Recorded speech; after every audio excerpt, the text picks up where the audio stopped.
Irigasi atau pengairan menjadi hal penting dalam pertanian. Tanpa adanya pengairan yang baik, maka tanaman tidak bisa tumbuh dengan maksimal. Hal tersebut juga akan sangat berpengaruh terhadap hasil panen nantinya.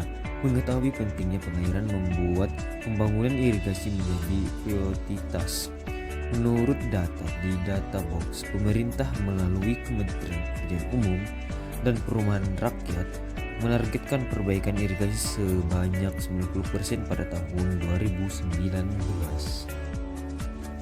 Air irigasi sendiri adalah upaya yang dilakukan manusia untuk mengairi lahan pertanian. Perilaku masyarakat yang masih buang sampah secara sembarangan memunculkan pencemaran di lingkungan pedesaan, termasuk di lahan sawah dan irigasi. Berdasarkan jenisnya, sampah plastik yang menjadi banyak ditemukan mencemari irigasi.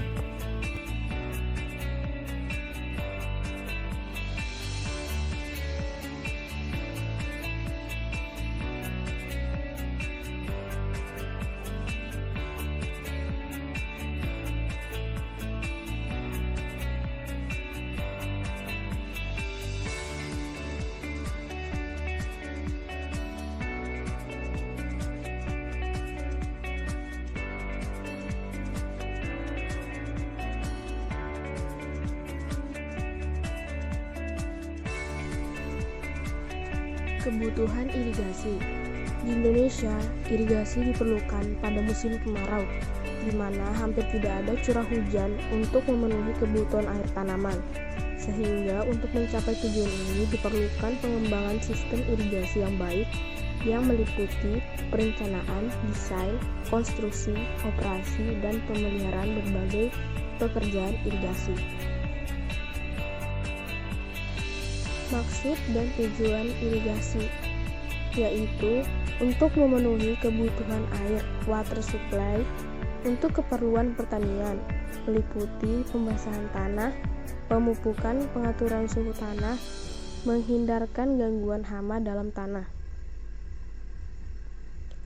Tujuan irigasi sendiri yaitu air yang tersedia dapat dipergunakan atau dimanfaatkan secara efektif dan efisien. Air yang tersedia dibagi secara adil dan merata.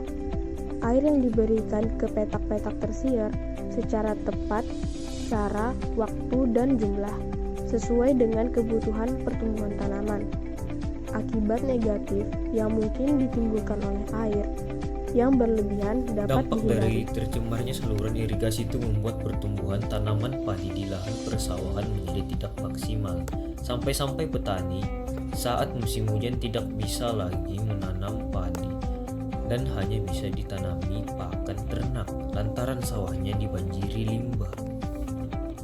Irigasi adalah pembuangan air buatan dari sumber air yang tersedia ke suatu lahan dengan tujuan mengalirkannya secara teratur sesuai dengan kebutuhan tanaman pada saat suplai infiltrasi tanah. Tidak mencukupi atau mendukung pertumbuhan tanaman sehingga tanaman bisa tumbuh normal.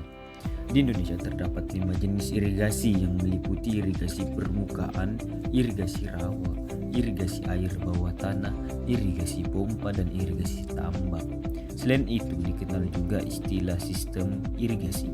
Kebutuhan air irigasi adalah jumlah volume air yang diperlukan untuk memenuhi kebutuhan evaporasi kehilangan air, kebutuhan air untuk tanaman dengan memperhatikan jumlah air yang diberikan oleh alam melalui hujan dan kontribusi air tanah.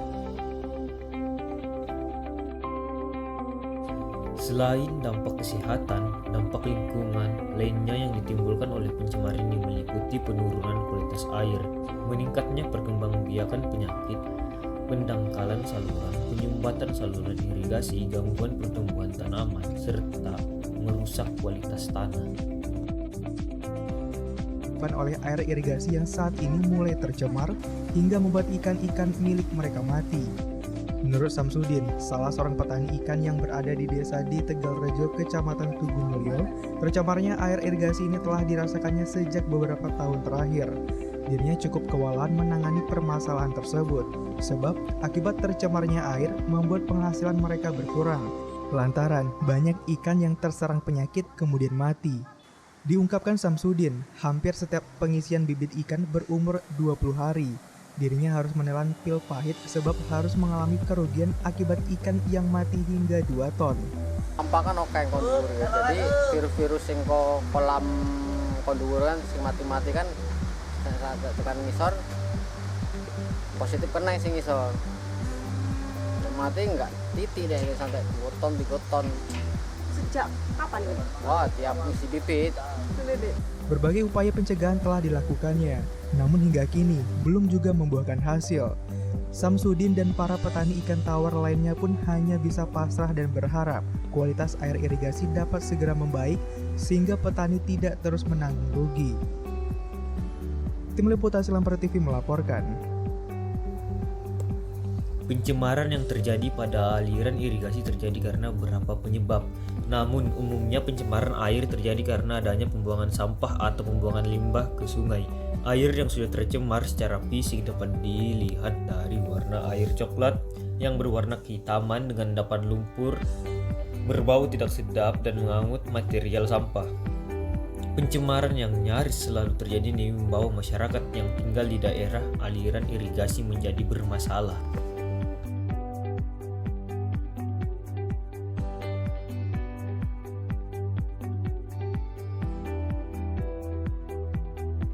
Semua itu kimianya pada terjun ke kali semua. Pembuangannya itu ikan pasti pada mabok, pada mati akibat limbah itu.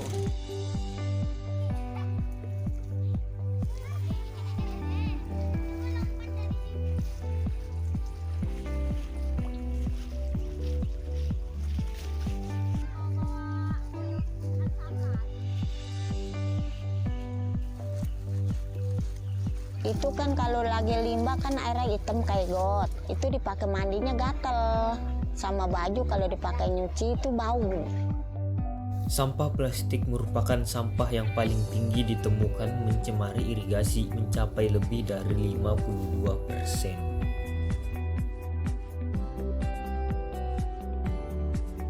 Karakteristik sampah di saluran irigasi dan lahan sebagian besar adalah sampah anorganik. Terdapat juga jenis sampah yang membahayakan kesehatan manusia karena mengandung bahan beracun, tajam atau sumber bibit penyakit seperti popok, kotoran hewan, bangkai hewan, serbit sanitari, lampu tabung, logam, dan kaca.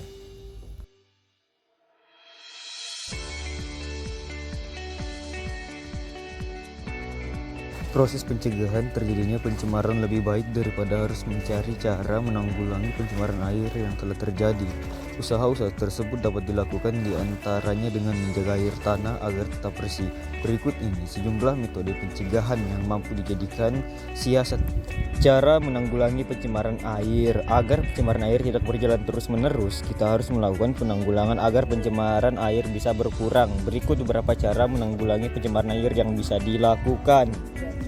Membuat kolam stabilisasi. Dengan kolam stabilisasi, sobat pintar bisa mengolah air limbah secara alami. Tujuan dari pembuatan kolam stabilisasi adalah untuk menetralisir zat-zat pencemar sebelum mengalir ke sungai.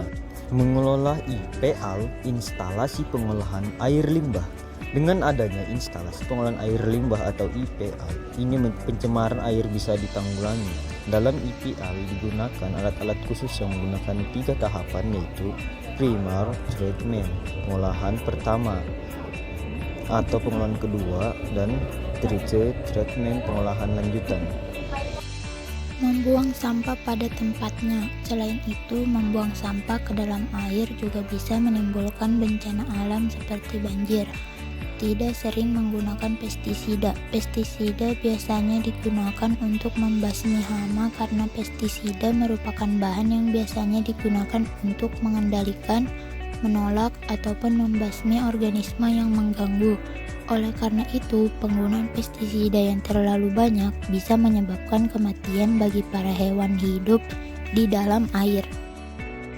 Tidak membuang bahan kimia ke air. Pembuangan bahan kimia ke dalam air yang menyebabkan bahan kimia tersebut menyatu dengan air merupakan salah satu penyebab pencemaran air. Oleh sebab itu, salah satu cara penanggulangan pencemaran air adalah dengan tidak membuang bahan kimia ke dalam sumber air. Bijak dalam menggunakan air. Usahakan untuk tidak boros dalam penggunaan air, karena dengan menggunakan air dengan bijak juga bisa menjadi salah satu cara dalam penanggulangan pencemaran air. Dengan mengurangi jumlah air yang digunakan ketika kita mandi atau mencuci, bisa menjadi langkah mudah dan sederhana dalam cara menanggulangi pencemaran air. Sekian penjelasan dari kami. Semoga dapat bermanfaat bagi kalian semua yang melihat video kami. Mohon maaf bila ada kekurangan atau salah kata.